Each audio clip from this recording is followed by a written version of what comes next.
के महीने में भी शनिवार के दिन 7 स्थान पर शमी पत्र का वर्णन किया गया। 7 ये शिवलिंग, ये जलाधारी, ये जल बहता है वो स्थान, बीच में अशोक सुंदरी का स्थान, गणेश जी कार्तिकेय जी का स्थान, माँ जगत जननी का हस्त कमल, शिवलिंग, ऊपर जलाधारी में जया, विषहरा, शामली बारी, दौतली, 7 स्थान बताए।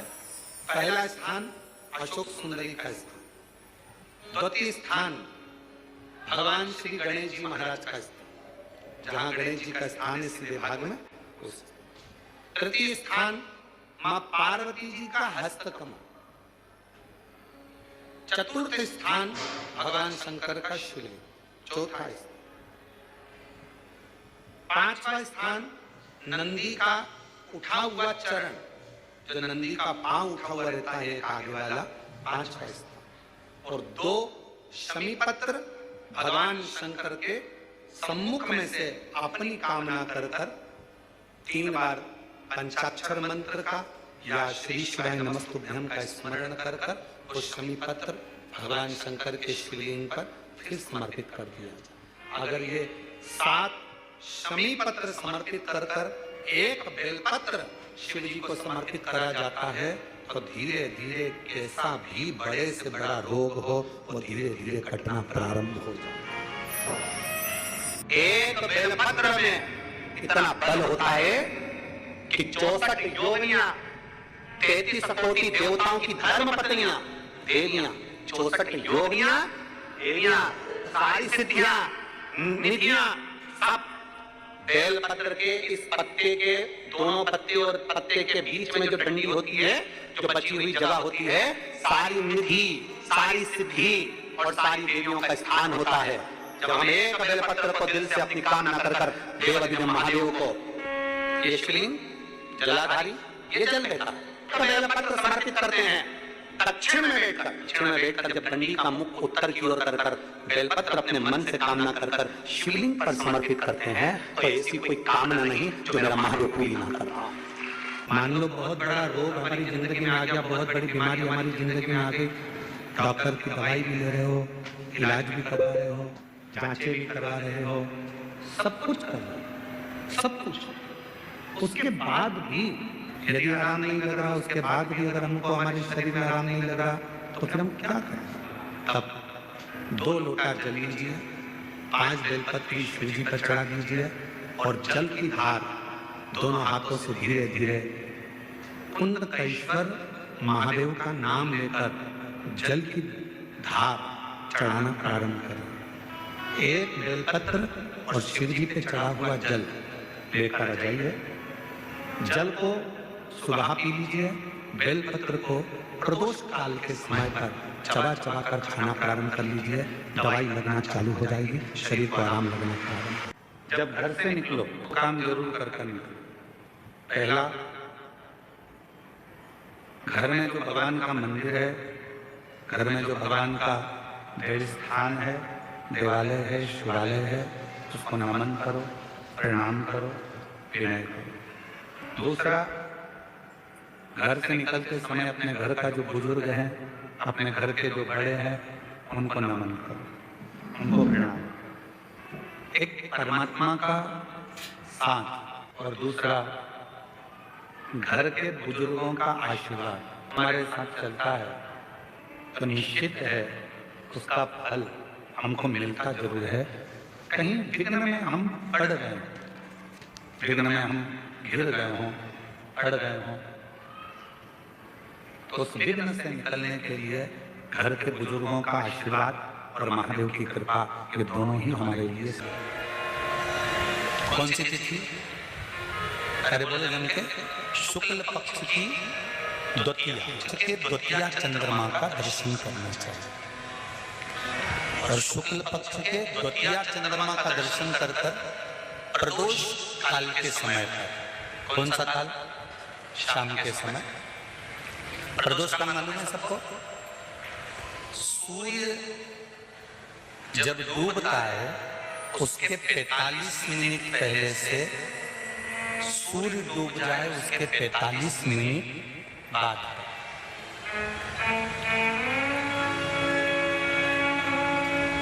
कितने मिनट पहले? जम के बोलो जरा। 45 मिनट पहले से 45 मिनट बाद। प्रदोष काल का क्रम। चंद्रदेव का दर्शन करकर कच्चे दूध का छींटा सफेद पुष्प चंद्र को समर्पित करें। सफेद चंदन का छींटा चंद्रदेव को दीजिए।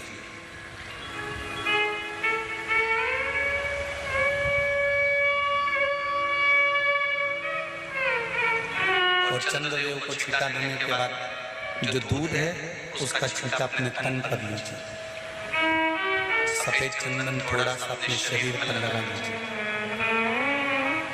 कितना भी विषम से विषम रोग हो, कितना भी किडनी लीवर चाहे कैंसर जैसा रोग हो, मेरा चंद्र शुक्ल पक्ष के द्वितीया के चंद्र में शंकर भगवान स्वयं विराजमान होकर अपने भक्त को रोग से मुक्त करते हैं।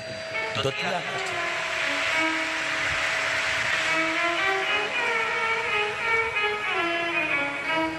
जम के बोलो कौन सी तिथि है?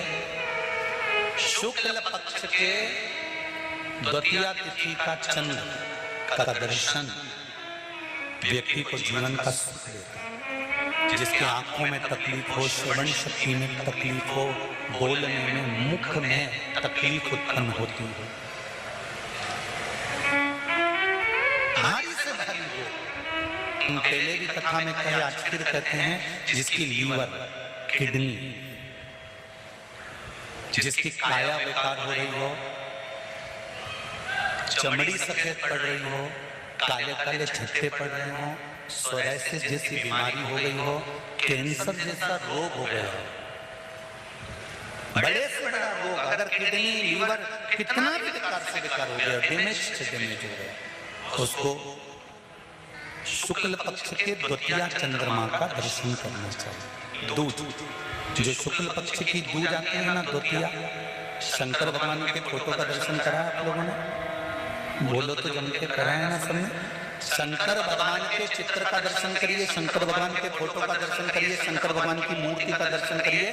शंकर भगवान के मस्तक पर जो चंद्रमा रखा हुआ देखते हैं आप लोग, शिव जी के मस्तक पर जो चंद्र देखते हैं, वो चंद्र कौन सी तिथि का रखा था शंकर भगवान? कभी कभी अगर आपकी समाज में प्रश्न मंच होता है ना, तो उसमें प्रश्न पूछना चाहिए कि शंकर भगवान के मस्तक पर जो चंद्रमा रखा है वो कौन सी तिथि का रखा है? एकम, दूसरी, चतुर्थी, पंचमी, छठ, सप्तमी, अष्टमी, नौवीं, 10वीं, 11, 12 पूछ लेना चाहिए कि कौन सी तिथि का चंद्रमा भगवान शंकर के मस्तक पर रखा है। तो हमारा शास्त्र कहता है, स्कंद पुराण कहती है, पद्म पुराण कहती है, अग्नि पुराण कहती है, लिंग पुराण कहती है, नर्मदा पुराण कहती है, नारद पुराण कहती है, और कूर्म पुराण और विष्णु पुराण वर्णन करती है कि शिव जी के मस्तक पर जो चंद्र रखा है वो शुक्ल पक्ष की द्वितीया का रखा है।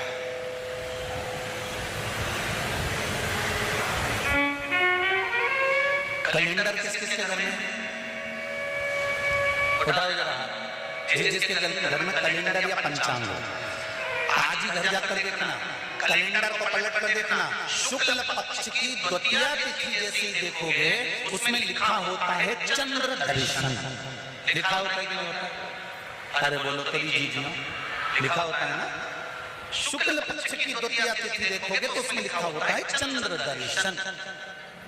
अब प्रत्येक शुक्ल पक्ष की द्वितीया तिथि पर चंद्र दर्शन क्यों लिखा होता है? क्योंकि शिव महापुराण की कथा में उमाखंड में वर्णन किया गया है कि जब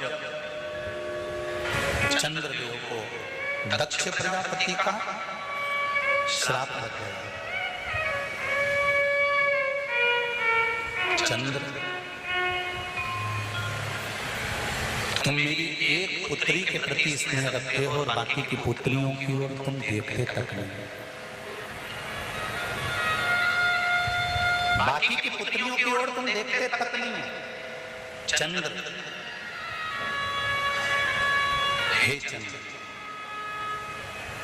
मैं तुम्हें श्राप देता हूं कि तुम्हें काया का रोग हो जाए, तुम्हारी काया गलना प्रारंभ हो जाए और तुम्हें तुम्हारे इस रोग से कभी मुक्ति नहीं मिले। चंद्र दुखी हो।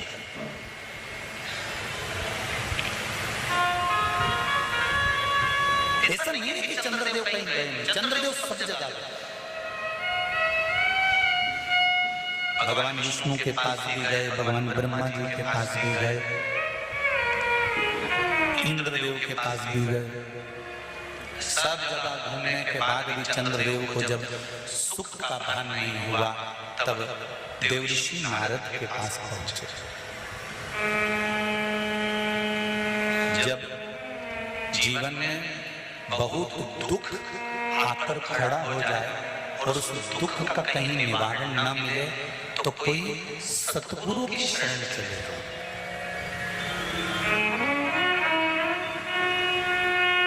और सतगुरु भी वो होना चाहिए जिसको अपनी पूजन से मतलब नहीं, उसको परमात्मा की पूजन से मतलब होना चाहिए। सत्य मार्ग की ओर प्रसक्त कर। देवऋषि नारद के पास गए, नारद जी से जाकर कहा मेरी काया गल रही है, मेरी काया में रोग हो गया है, मेरी काया टपक रही है, कुछ कृपा कर दो। देवऋषि नारद ने कहा पार्थिव शिवलिंग का निर्माण करो और उस शिवलिंग का पूजन करो। अब देखिएगा जरा, 33 कोटि देवी देवता में कोई ऐसा देवता नहीं रहता जो शंकर भगवान के शिवलिंग का पूजन नहीं करता हो या निर्माण नहीं करता। चंद्रदेव देवऋषि नारद के कहने पर शिवलिंग का निर्माण करते हैं, पूजन करते हैं, आराधना करते हैं, अर्चना करते हैं। चंद्रदेव भगवान शंकर की आराधना में डूब जाते हैं और आराधना करते करते करते करते करते भगवान शंकर प्रकट नहीं हुए, तब चंद्र और दुबले होते चले गए, और दुर्बल होते चले गए। शरीर चंद्रदेव का टेढ़ा होने लगा, क्योंकि केवल हड्डी का कंकाल चंद्रदेव का रह गया। मांस काया टपक टपक कर गिरती रही और चंद्रदेव की काया जब और शिथिल होती गई, एकदम दुर्बल होते चले गए।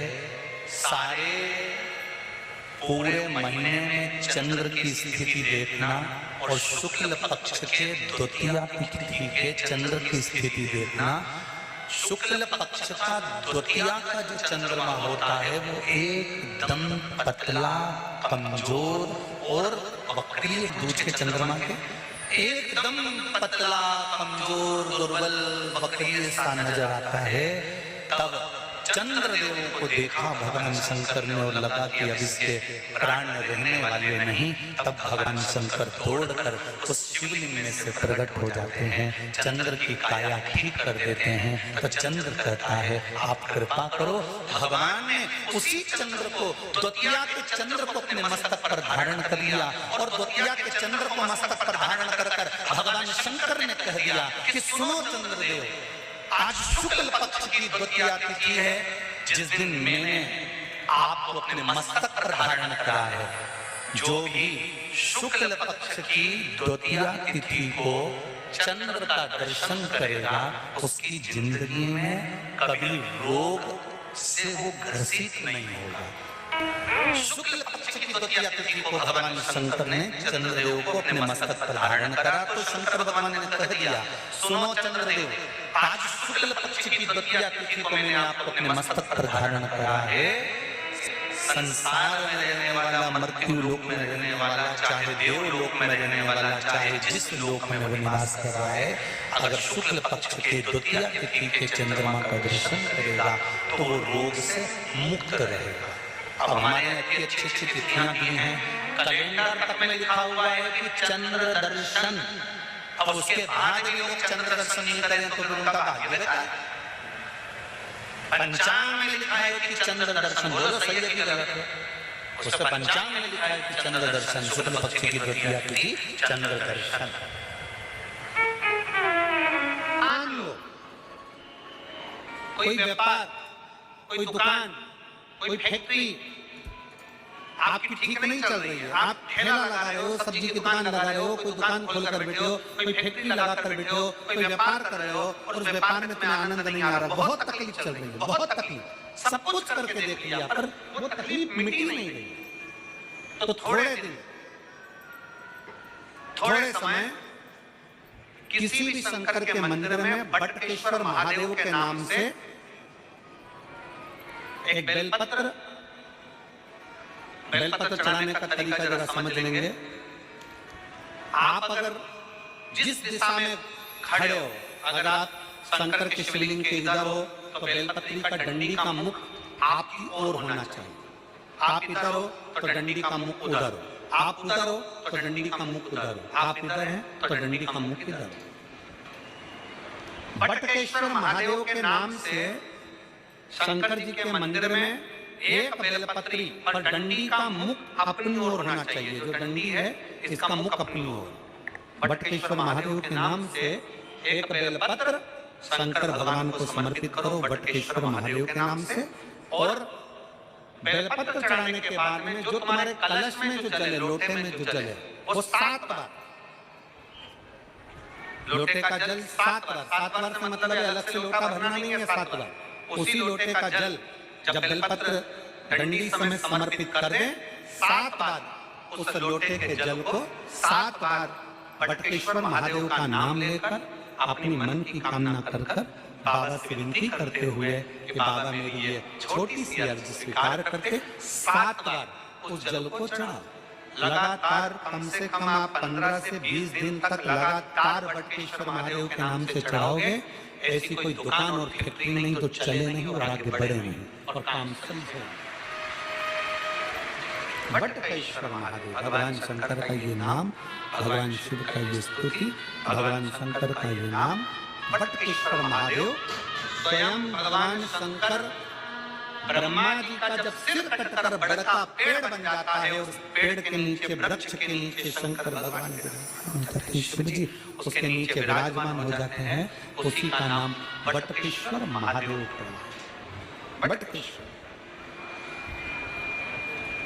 बोल बटकेश्वर महादेव। शिव जी के मंदिर में उतनी देर रहो जितनी देर तुम्हारा चित्त में। शिव जी के मंदिर में व्यर्थ बैठकर ज्यादा बातें नहीं करना, किसी की निंदा नहीं करना, किसी की बुराई नहीं करना, चुगली नहीं करना, किसी को शब्द नहीं कहना, किसी को ताना नहीं देना है, किसी को आड़ा टेढ़ा नहीं करना। अरे शंकर की स्तुति करने गए हो, शिव भक्त का सबसे पहला काम है मंदिर में अगर गंदगी हो रही है तो उसको साफ करो। जाले लगे उसको निकाल दो तो तुम्हारी जिंदगी के भी जाले समाप्त हो जाएंगे। शिव मंदिर में गए हो, थोड़ी सेवा करो, चाकरी करो, आराधना करो। धर्म पत्नी से संतान नहीं, औलाद नहीं, बड़े दुखी है, बड़े अच्छा संतान नहीं हो, किसी नारी की गोद अगर, स्त्री की गोद अगर खाली रह जाए तो भी दुख होता है उसको कि मेरे घर में औलाद नहीं, संतान है। हम कई बार कहे, आज फिर कहते हैं, ये टेस्ट भी बाद में कराना, सारी जांचें बाद में कराना। एक बार शंकर का भजन कर देखो, सब जगह से अगर हार जाओ और सारे रिपोर्ट आपकी आपने सब दूर दिखा ली तो एक बार शंकर पर भरोसा कर तुम रूपा जी का नाम लेकर सफेद आंकड़े की जड़ को शिव जी पे से रजस्वला धर्म के 7 दिन 21 बार घुमा लो। नाम गोत्र बोलकर कमर में लाल धागे में बांध लो। पीपल के पत्ते शिव जी को चढ़ाओ, उठा कर लाओ। उस एक पत्ते को रात्रि को गाय के दूध में उबालो और उस दूध को दोनों पति पत्नी पियो। साथ रहिए, समय आएगा, बाबा चाहेगा तो 3 या 4 महीने में गर्भ घेर ही जाएगा।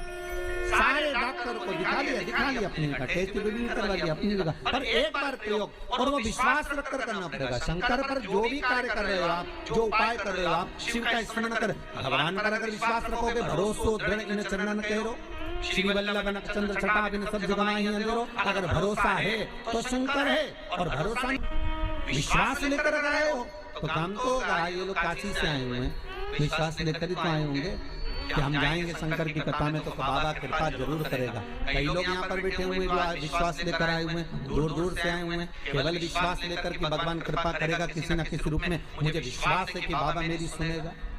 और फिर कहता हूँ, कथा में अगर आपने मन लगा लिया, भले टीवी चैनल के माध्यम से श्रवण कर रहे हो, भले मोबाइल के माध्यम से श्रवण कर रहे हो, भले पंडाल में सुन रहे हो, बाबा से अगर दिल से आपने अगर कह दिया तो 3 महीना बहुत होता है सब कामना पूरी होने के लिए। मेरा बाबा आपको कुछ न कुछ दे ही देता है, बस आपकी रुचि के अनुसार सुख प्रदान कर ही देता है। आप उस पर विश्वास, भरोसा, भटकना नहीं है हमको, मार्ग से विचलित नहीं होना। लंबी बाती का प्रमाण अलग होता है। लंबी बाती क्यों लगाई जाती है? भगवान के मंदिर में, दीप में, देवियों की पूजन में, लक्ष्मी की वृद्धि के लिए। कौन से देवता के यहाँ लंबी बत्ती लगती है और कौन से देवता के यहाँ गोल बत्ती लगती है, उसका भी प्रमाण बनना। किसी देवी की पूजन करो तो लंबी बत्ती आती है, कुल देवता की पूजन करो तो लंबी बत्ती आती है। किसी मंदिर में किसी देवता को लगाने जाओ तो गोल बत्ती लगती है, उसका भी प्रमाण है। लंबी बत्ती जहाँ लगाई है, अगर लक्ष्मी के सामने लगाई है तो लक्ष्मी की लंबाई बढ़ती है, लक्ष्मी की वृद्धि बढ़ती है। अगर कुल देवता के नाम की लगाई है तो वंश की वृद्धि होती है। इसलिए हमारे यहाँ अमावस्या पूनम के जो पाटे माटे भराते हैं उसमें गोल बत्ती नहीं लंबी लगाई जाती है, जिससे हमारा वंश बढ़े। नवरात्रि में देवी जी की जो बातें लगाई जाती है वो लंबी लगाई जाती है, गोल नहीं। क्यों? क्योंकि जिससे माँ हम पर कृपा मना करके हमारा वंश खूब बढ़े, हमारे यहाँ लक्ष्मी की वृद्धि हो। स्थिर बाती, गोल बातें लगाई जाती है ब्रह्मा के मंदिर में, इंद्र के मंदिर में, देवता के मंदिर में।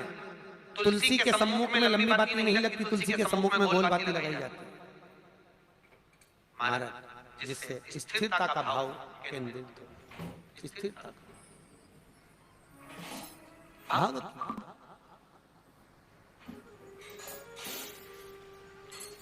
पीपल के वृक्ष के नीचे कभी लंबी बाती नहीं लगती, बड़ के पेड़ के नीचे कभी लंबी बाती नहीं लगती, आंवले के पेड़ के नीचे कभी गोल बाती नहीं लगती।